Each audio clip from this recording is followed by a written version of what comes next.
Are you working on your author career but struggling to get that first book published? Does the goal of being an author seem too lofty? Or thoughts of having multiple books and making a full-time living are as fantastical as living in Cinderella's castle? Welcome to Discovered Wordsmiths, a podcast where aspiring authors can be heard. Join Stephen Schneider as he finds and talks to authors you may not know, but authors that have gotten their foot on the author career path. Hear what they've done to get there and where they want to go now. Settle back. It's time for a bit of inspiration and advice. Come listen to today's Discovered Wordsmith.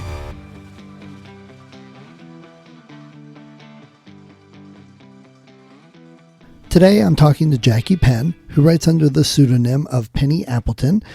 She writes sweet romance, and she writes senior sweet romance, which I think is great, and I really wanted to talk to her.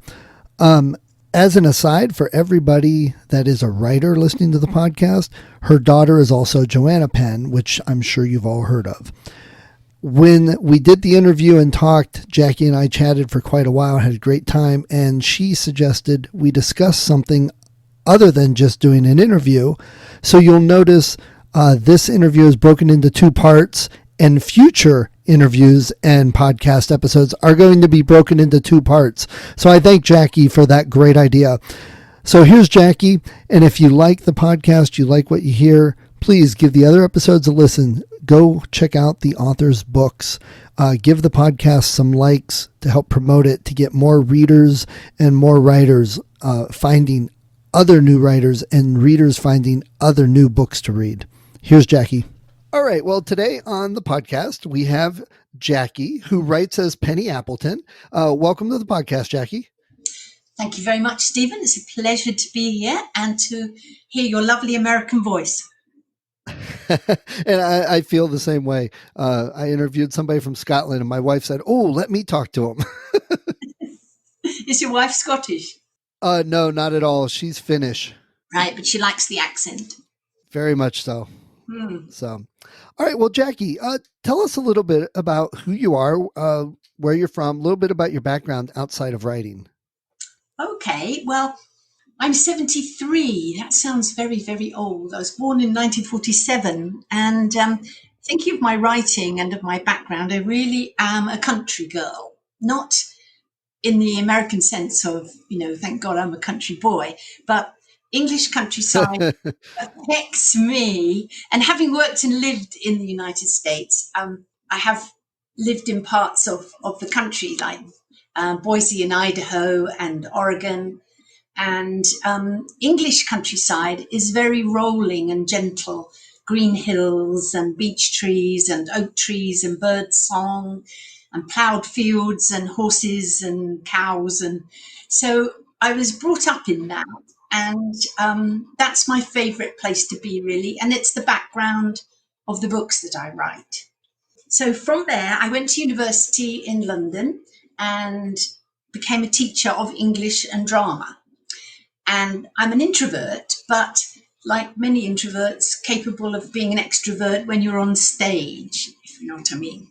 A lot of actors and actresses are introverted, but they're capable of being extroverts. So my preferred way of relaxing is to read and to be very quiet. But as a teacher, my job is to make students interested and to help them on their developmental journey. So I became a teacher of English and drama. And then after 5 years, I was married and came out to have children. So I have Joanna, who you know, Joanna Penn. And she's an author and podcaster. And then I have a son, Roderick, who is a photographer, so both creatives. Sadly, at that time, our marriage broke up, but it all worked out well in the end because my ex-husband married, again, a very nice person and had 3 more children. So my kids have got more siblings. But while all that was happening, I got the opportunity to go with the children to Malawi in Central Africa to teach at the university there. And Malawi, in case you don't know, it is right in the center of the African continent. It's a small independent country, but it was then an ex-British protectorate. And the Americans built the Polytechnic of the university and the British staffed it. And I had friends teaching there. And they said, well, while all the divorce is going through, it's like Scotland, only hot here. Why don't you come? There's a job teaching English to engineers and management students. So the children and I went, and they went to an international primary school with Malawian children and 22 different other nationalities. And I was teaching English and communication skills on the management modules. Anyway, when we returned to the UK, I decided I really enjoyed teaching on the management stuff. So I did a master's degree at the University of Bristol in management, particularly focusing on change management and organizational development. And then I had several jobs in British industry, but then joined Hewlett Packard Company, which has or did have a branch of HP Labs and HP Sales in Bristol and manufacturing. So I was there as the training manager, and then came to the US. Joanna had gone to university by then. She won a scholarship to Oxford, but Roderick came with me, and I was facilitating organizational development and change management for Hewlett Packard Company, first of all on a 3-year contract. And then I got offered permanent position with the inkjet business based out of San Diego. And honestly, Stephen, it's the most wonderful job. I love Hewlett Packard Company. I had 15 years with them of the most wonderful jobs. And sometimes I used to speak at women's conferences, and women would say, oh, I'm having children. I'm never going to get my career started again. And I say, well, actually, my biggest break came when I was 43 and I went to the US with HP. So from San Diego, I was working in inkjet and facilitating top teams really all over the world in change management and organizational development. So at the end of that, I was 55 and Joanna had married and moved to New Zealand. Roderick was teaching in Indonesia and Japan. So Joe said, don't go home to England, Mum, come to God's own country. I know the Americans call America that, but so do the New Zealanders call New Zealand God's own country. And it's very beautiful, wonderful country. So I went to New Zealand and became a teacher of English and drama again at high school for the next, till I was 63.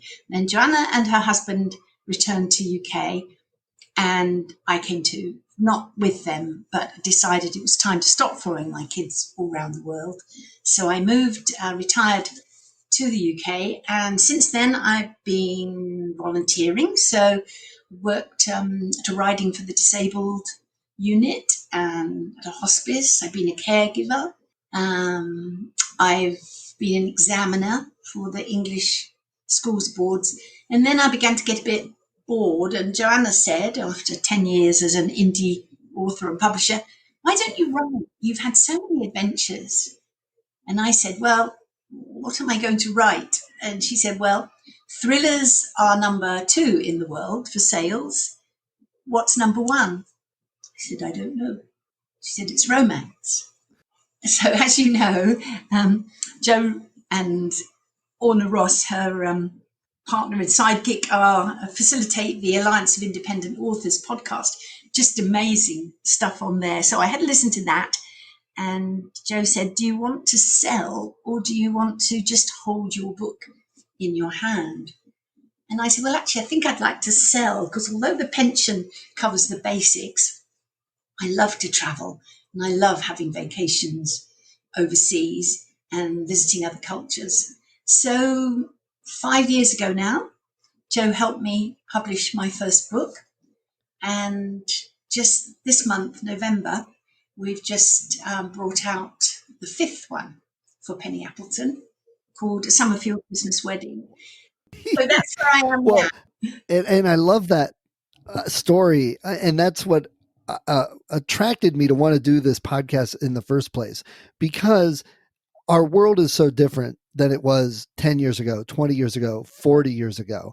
Absolutely. And just the fact that you've had a great life, several careers. You've lived in multiple places, great experience. Most people would hit retirement age and say, wow, okay, I'm done. And that's it. But you said, yeah, what else can I do? Those are the stories I've wanted to capture and bring out in the podcast. And you like embody that.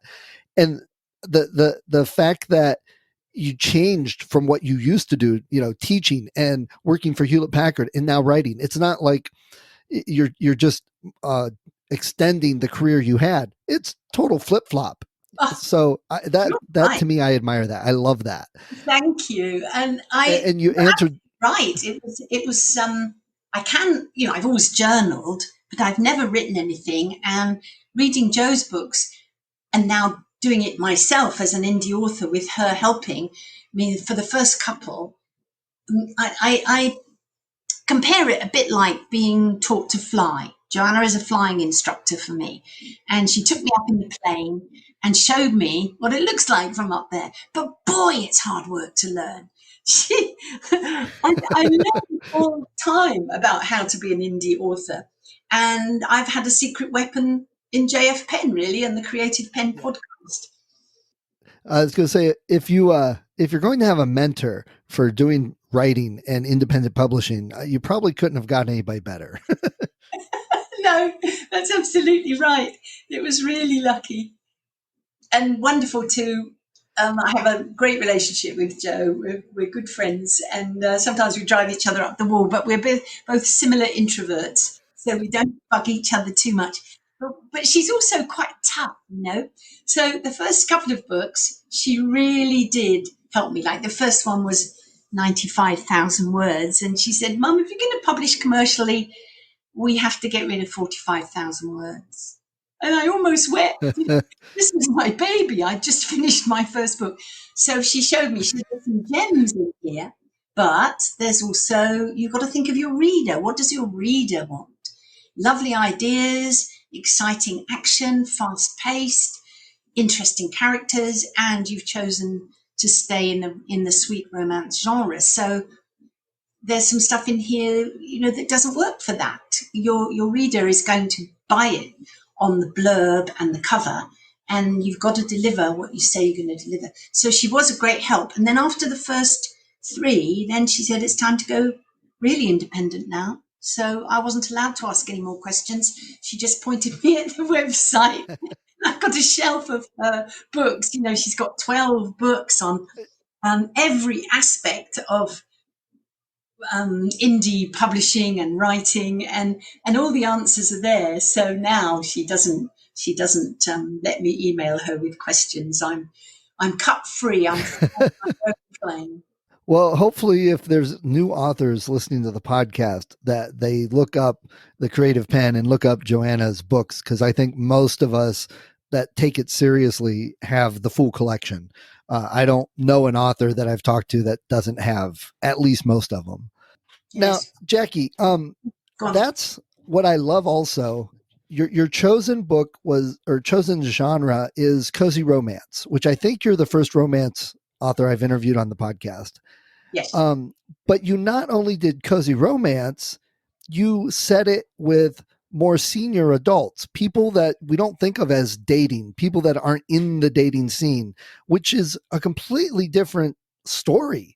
If you're 55, 60 years old, that's a totally different romance than if you're 20, 25. So I love that you did that. Was it something you consciously did, or it was just felt more natural to you to write for that age group? I think it was both, Stephen, because by the time I started writing, I was 65. And frankly, all my hormones had gone. I couldn't remember what being in love 20 and 30 was like. I mean, I got some pictures, but all the feelings are different when you're older. And not in that, it's for most of my characters, it's the second time around. Either their partner has died, or they're divorced, and all of us carry baggage with us. So when you meet someone and you're attracted in this senior age group, it's no different from when you're younger, in that you're still longing for tenderness and you've got a lot of love to give.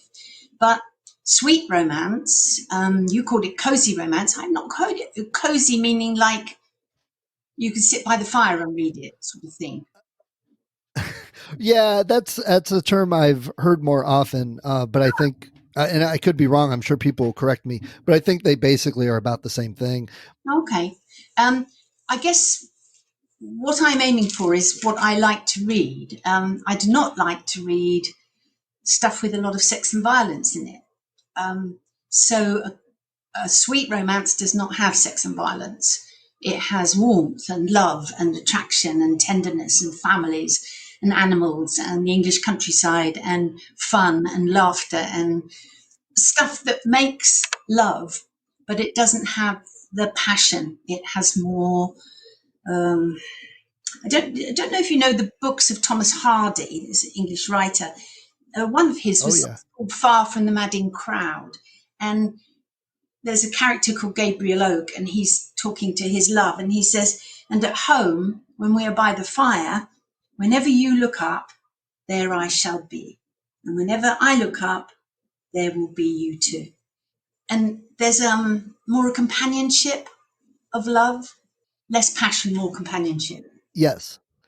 Yes. And we talked about this a little bit. That's the great thing about our world and the independent publishing is stories that a traditional publisher and agent would have said, "Oh yeah, no, this will never sell." There's a place for it in the market, and a lot of times a very good place. And senior romance, I think, is one of those genres. Uh, I mean, I don't buy romance. There may be a million of them out there that I just don't know about, but it's one of those more defined niches that there are people that want to read that, and authors can reach those people now more than ever. Mm. I think you have to write what you're comfortable with, don't you? That you can be proud of. Yes. And because I am the age I am, the writing itself is very lively, but it's targeted to.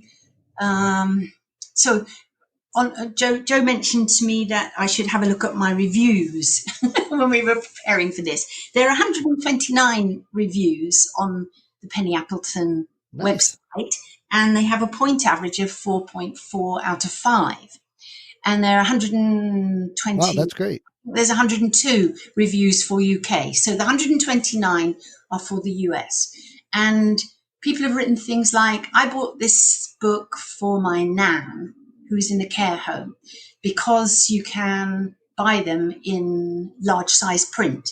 So Joe has printed them, had them published for me in Kindle and ebook, but also in large size print because many older folks love to hold a book in their hands. I've got hundreds of books here in my apartment. I love books.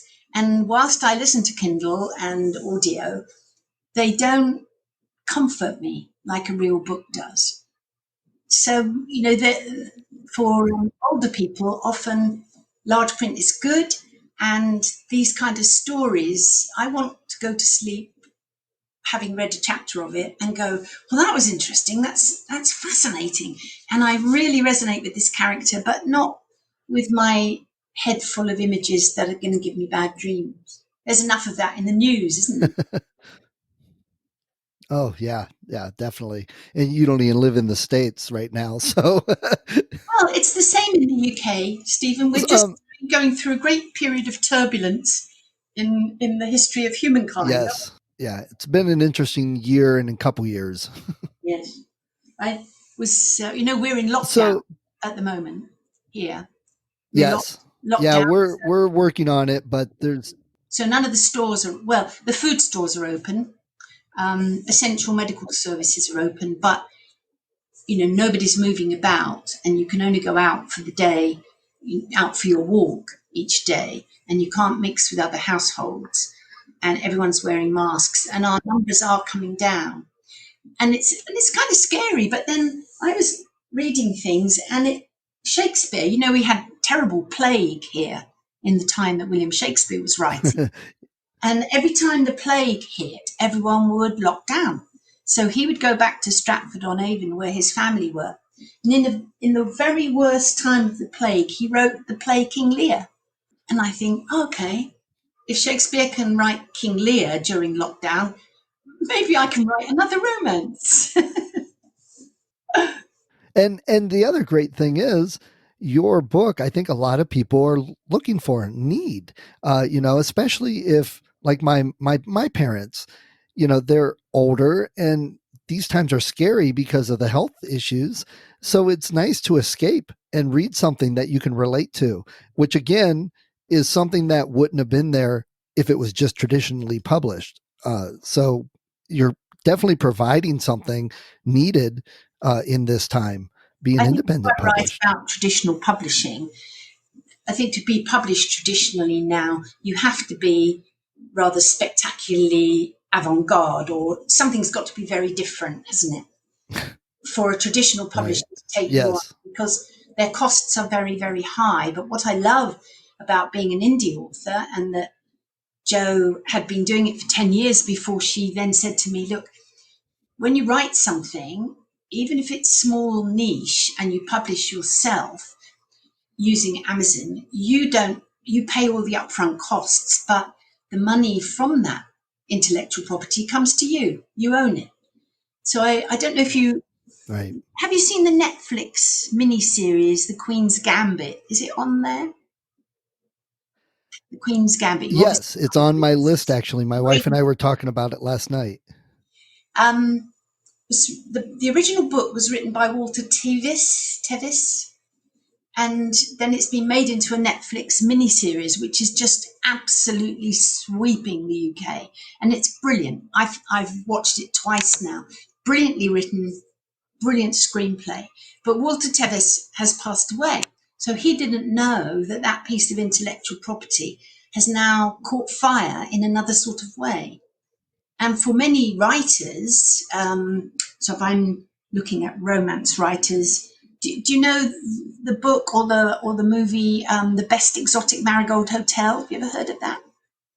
Yes. Yes, Yep. just about. Deborah Moggach. So Yes. Yep. that's a senior romance, and it's a group of British pensioners can't afford to retire in the UK, so they go off to live in India, and it's very funny, but it's also very real and it's romantic. And when it got made into a book from Deborah's, made into a film from Deborah's book, it just lit up the sky here with older people because it's funny and tender and real. So that's what I think about intellectual property in the indie field is you do the work up front and then you own the intellectual property for all time, which is pretty special. And that's why I would have a hard time getting an agent and traditionally published. I know somebody who's like that, and he had a trilogy he was writing. Halfway through book 2, they told him book 1 didn't sell good enough, so they weren't going to do book 3. He had to wrap it all up.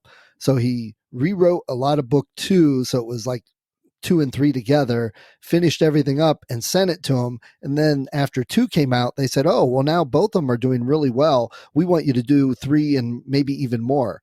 Mm. And so they completely controlled that for him, which would probably drive me crazy. It sort of distracts you from the writing, doesn't it?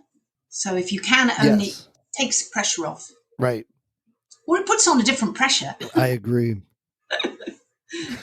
Well, true, but I at least I can choose which pressure I want. Yes. I don't think my kind of Mills and Boone might publish my sweet romance at some point, but at the moment, I don't think I'm special enough. But I have got a little niche, and Penny Appleton is making enough money if we weren't in lockdown to send me on a couple of very nice holidays per year. That's wonderful. It is And wonderful. I think that's actually more success. Let me ask you, Jacqui, what were some of the things you learned working with Joanna on your first book and that you're doing different now? Mm, that's a lovely question. The first book, there was a lot of autobiographical stuff in there. Now it's more story with little funny incidents. Because sometimes things happen in life which is so rare and beautiful. You've got to put it in a book somewhere. So my characters in Right. every form are me in one way or another. But the first one was more autobiographical, and so we cut a lot of that out. When I first started, I was writing a lot by hand because typing on the computer is not the way I work. But I've changed over to using a dictaphone and the Dragon software. So often I get an idea in my head, grab the dictaphone, talk into it, and it alters my style, makes my style more colloquial. And then you plug that into the computer and it comes up as typewritten script, and I love it. So then all I have to do is edit it Yes. and put it into its file. What else am I doing differently? Oh, uh, there's lots of things I'm doing differently, and I can't think of them all right now. I do. Well, that's fine. I use different books now. Well, now you've, instead of a real person being your mentor, you've got all the reference books. So I don't know if that's an improvement, but it's different. I think Jo taught me everything she knew in person, and then you have to go on your own journey, don't you? Before you go, do you have any quick last minute advice? And then tell us again where to find you online. Thank you very much. Advice. Well, I think in this pandemic, I don't know if your listeners and you also feel this, but I know that we've been in the plague, and I know we've had the influenza after the First World War and everything, and they were massive pandemics.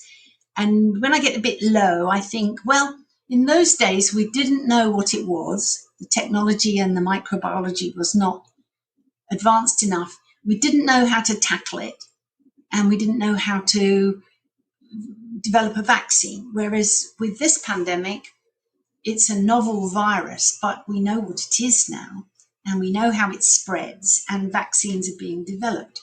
However, because it's shut down so much of the worldwide society, it's easy to get a kind of low level of depression, sometimes total panic, but in the main, a kind of low level of depression. So I've been reading some poetry because poets touch your heart very much more. And one that I think has helped me is a poet called Gerard Manley Hopkins, who was actually a Jesuit priest and a poet.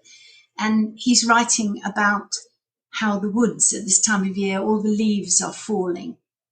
And he asks this child, Margaret, are you grieving over Golden Grove unleaving? And the poem goes on, and at the end, he says, hold on to your emotions, because it isn't the wood you're grieving for, it is yourself. It is Margaret that you grieve for. And I think that we should forgive ourselves and allow ourselves at this particular time to be a little bit less cheerful. That we should forgive ourselves for being a little bit depressed and support each other through this time, but not expect that we're going to be at our very best and most productive. That's great. I appreciate that. And tell us again where to find you online. So it's pennyappleton.com, and or go to Amazon under Penny Appleton. Did we tell you the story of how we got Penny Appleton?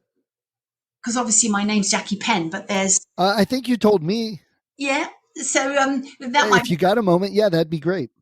Yeah, why does one write under a pen name? Well, there was already one famous pen author, Miss Joanna Penn. So because I'm Jacqueline Penn, that was one reason that she's the author of the family, and I was just starting out. So, but also I'd already had 2 careers, and if what I was going to write was total rubbish, at least it would quietly disappear on Amazon by not selling anything. And so I said, oh, well, look, I'll turn it round the other way. And instead of Jacqui Penn, I'll make it Penny Jackson. But then as a new author, you then have to go and search to see as if the name that you have decided has already been taken by someone else. And there's not only a Jacqui Penn spelled exactly like mine, who's an author, but also a Penny Jackson. So I said, okay, well, I quite like Penny. And Jo said, well, make it something to do with an A, because people will search Amazon and start with the A's, and also make it, because it's sweet romance, make it clean and sweet and English countryside. So we picked Penny Appleton, and that's who she is. So that's it, Stephen. Thank you very much. And that's great. Yeah. I look forward to speaking with you again. Thank you, Jacqui. It's wonderful to talk to you. And to talk to you too. You have a good rest of the day. Thank you for listening to Discovered Wordsmiths. Come back next week and listen to another author discuss the road they've traveled, and maybe, sometime in the near future, it might be you.